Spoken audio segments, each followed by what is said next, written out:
Pulivendula Maruti theatre. ఒకప్పుడు Housefull బోర్డులతో కళకళలాడే ఆ theatre ఇప్పుడు సూర్యాస్తమయం కాకముందే గేట్లు మూసేసుకుంటుంది. సాయంత్రం 6 దాటితే ఆ ఏరియాలో అడుగు పెట్టడానికి కూడా జనం గజగజ వణికిపోతారు. అసలు ఆ థియేటర్లో రాత్రి వేళ ఏం జరుగుతోంది? ఆ ఏడుపు శబ్దాల వెనుక ఉన్న భయంకర నిజమేంటి? ఈరోజు ఆ రహస్యాన్ని ఛేదిద్దాం. కొన్నేళ్ల క్రితం వరకు అక్కడ రోజుకు 4 షోలు నడిచేవి. ఆ ఊరిలో సినిమా పిచ్చి ఉన్న ఒక అమ్మాయి ఉండేది.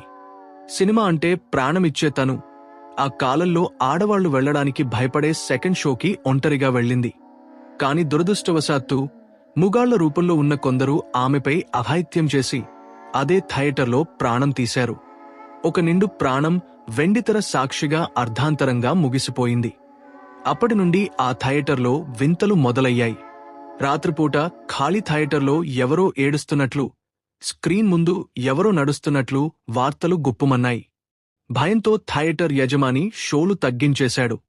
ఒకరోజు ఒక గజదొంగ పోలీసుల నుండి తప్పించుకోవడానికి అర్ధరాత్రి ఆ థియేటర్లోకి దూరాడు.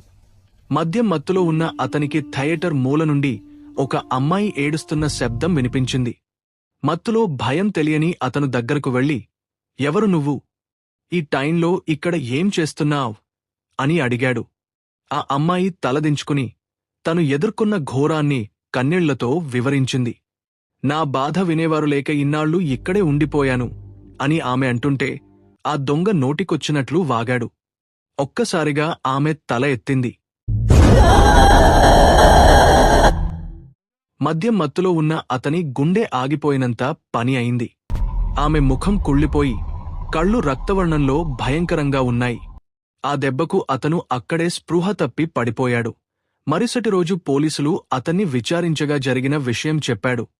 ఆశ్చర్యకరంగా ఆ రోజు నుండి ఆ థియేటర్లో ఏడుపు శబ్దాలు ఆగిపోయాయి. మళ్లీ సెకండ్ షోలు మొదలుపెట్టారు. కాని అసలైన భయం ఇక్కడే ఉంది. ఇప్పుడు ఆ థియేటర్లో సెకండ్ షోకి 100 టికెట్లు అమ్ముడైతే లోపల మాత్రం 101 మంది ఉంటున్నారు. సరిగ్గా ఇంటర్వెల్ టైంలో లైట్లు వేసినప్పుడు ఆ అదనపు వ్యక్తి ఎవరో ఎవరికీ అర్థం కాదు. ఆమె ఇంకా అక్కడే ఉందా? తనకి ఇష్టమైన సినిమా చూస్తూ ఇంకా ఆ థియేటర్లోనే గడుపుతోందా? ఒకవేళ మీరు ఆ థియేటర్కి వెళ్తే మీ పక్క సీటు ఖాళీగా ఉందో లేదో ఒకసారి చూసుకోండి.